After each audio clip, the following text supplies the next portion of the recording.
Hello students. Today we will be studying about the hydracids of halogen. More or less we will do a comparative study of the three hydracids of halogen. Okay. Mostly we will study about HCl, HBr and HI because HF does not act like an acid unless and otherwise certain conditions are maintained. Okay. And its high reactivity is something which is bit abnormal compared to the other properties of the other hydracids of halogen. So we will be focusing mainly on HCl, HBr and HI. Now first let us study about the preparation of the three hydracids.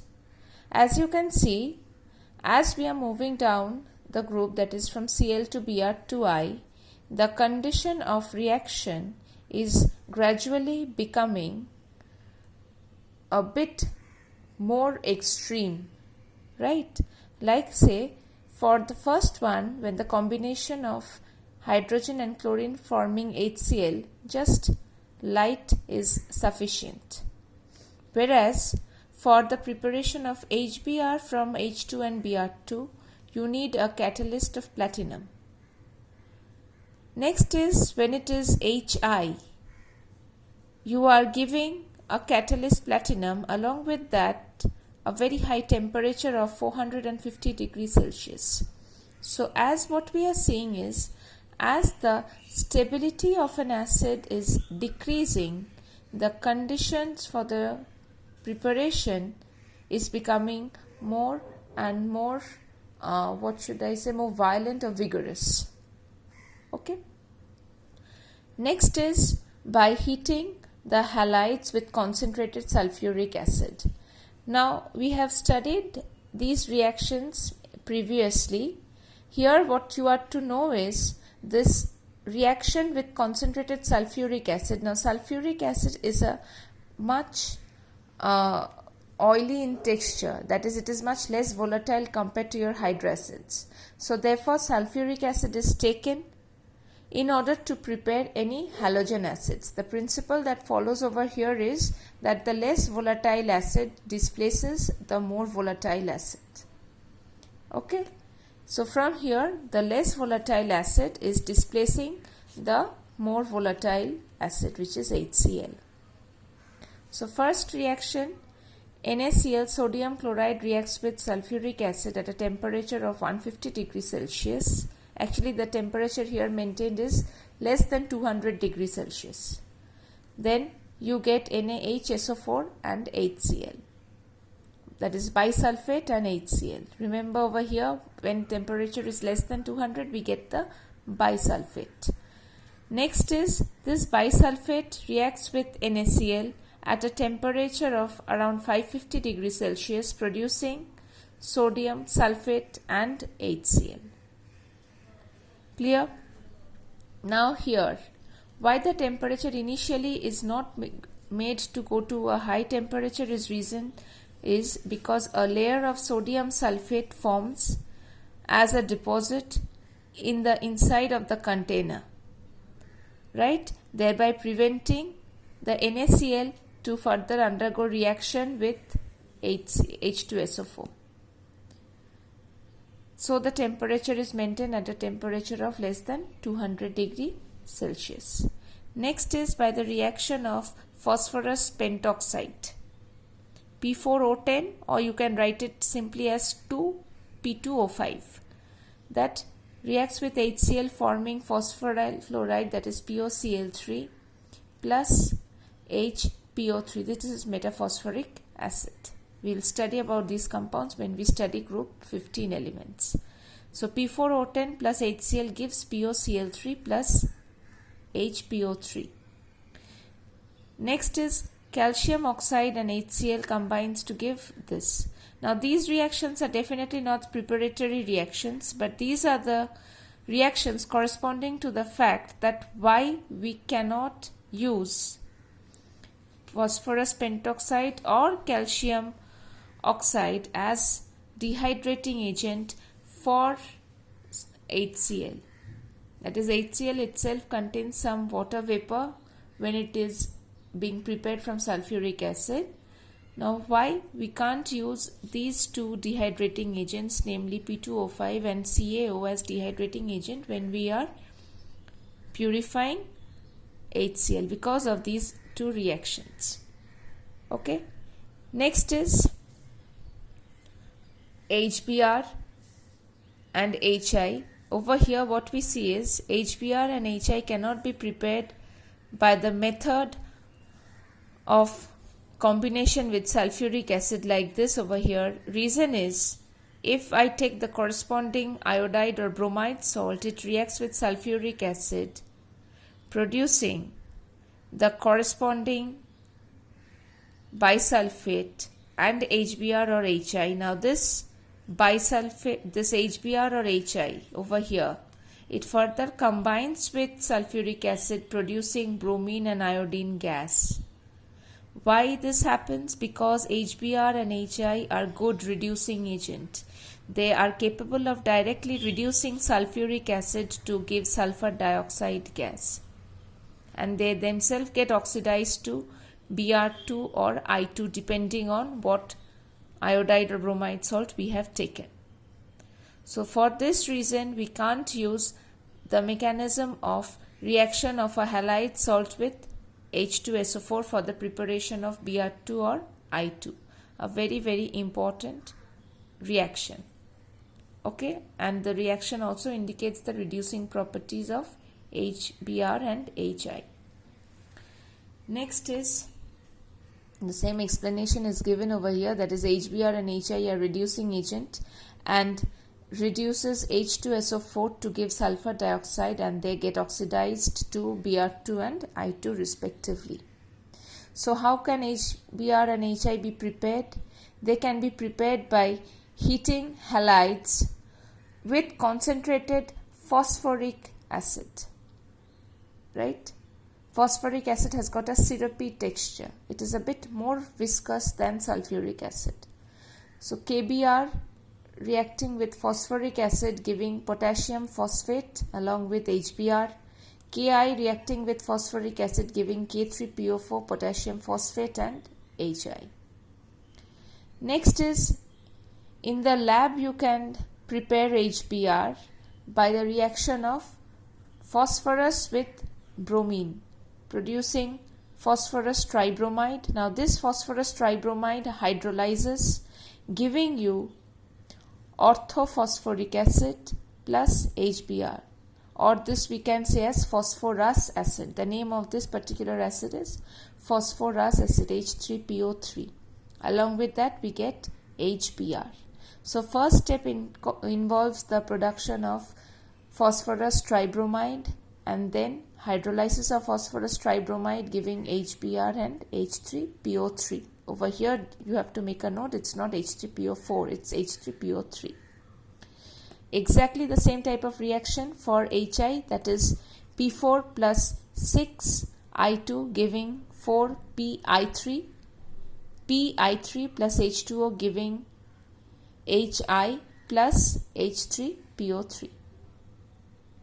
Now next reaction involves bypassing sulfur dioxide or hydrogen sulfide gas into a solution of halogen. That is halogen, it can be chlorine, bromine or iodine.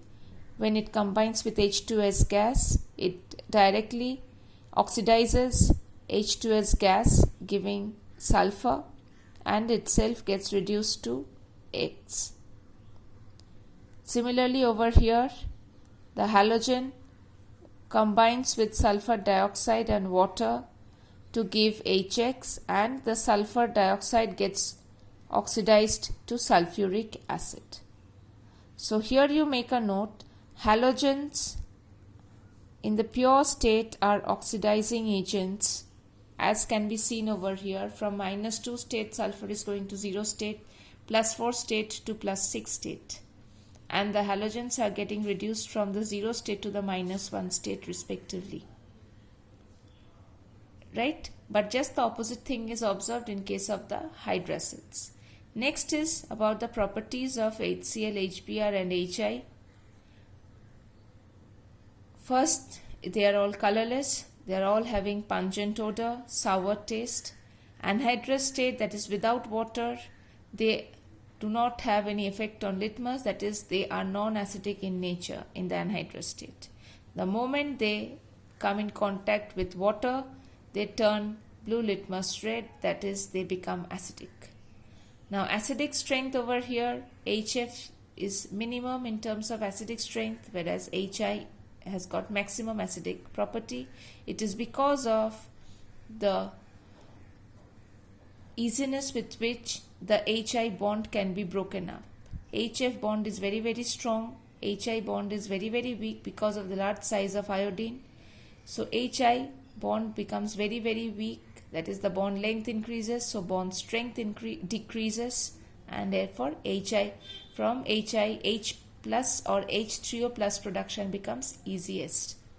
Hence the acid strength. Right? Similarly, the reducing strength. Why? Because reduction depends on the tendency of a particular element, or rather a particular substance, to give away its electrons. Right?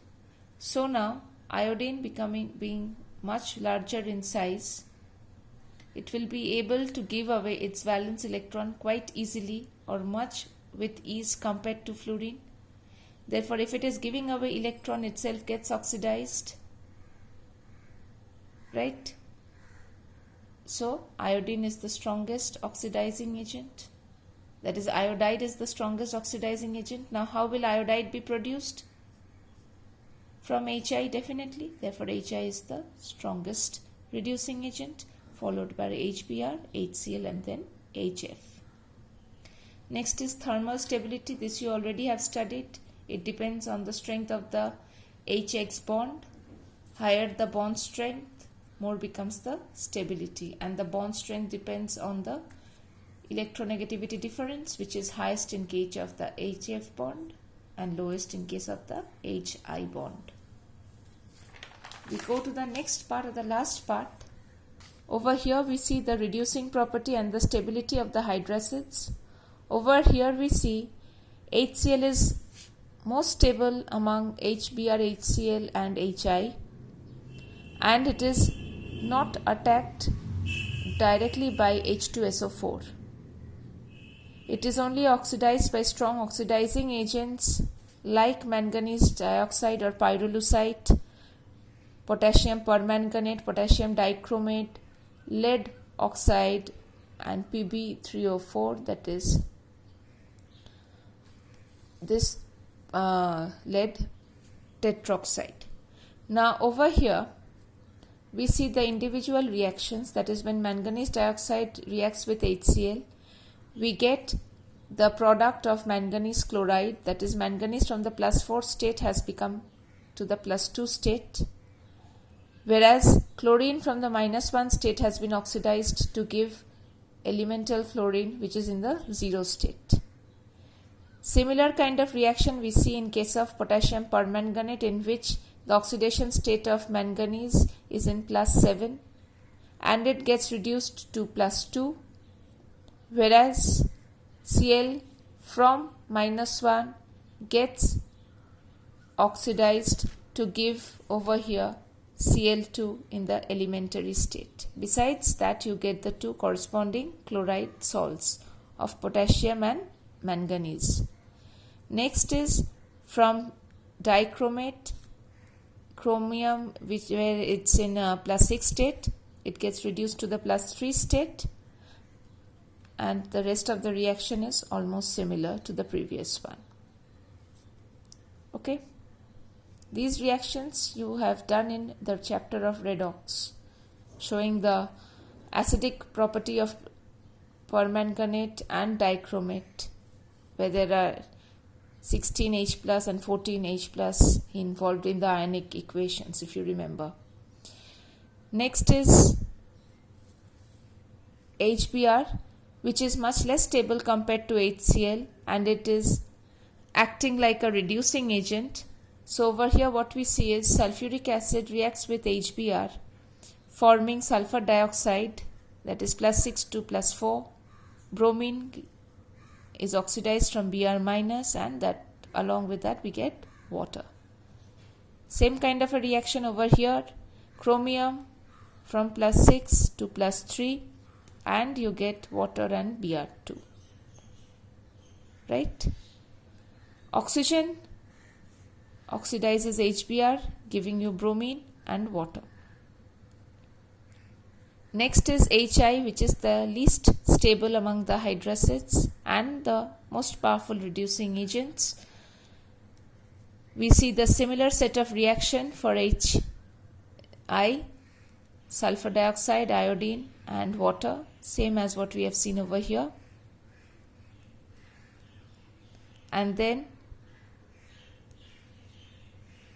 over here we see that this could be also the case because of the strong reducing agent, that is from here it is +6 to +4, but iodine is capable of also reducing sulfur from +6 to 0 or from +6 to the lowest possible state of -2.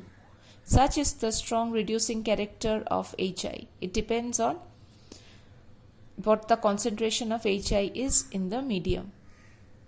Okay, so sulfur dioxide or sulfur or H2S, if it is in low concentration, in moderate concentration, in high concentration or excess. This is the products that we get corresponding to the reaction of HI with sulfuric acid. HI is also capable of reacting with nitric acid, producing nitrogen dioxide, water and iodine. +5 to +4. HI combines with oxygen similar to this particular reaction, giving you I2 and water. So this is all about the group 17 elements and their hydroacids. Hope you have understood it. In case if you have any clarity or doubt, you can ask in the next live class. Thank you and have a nice day.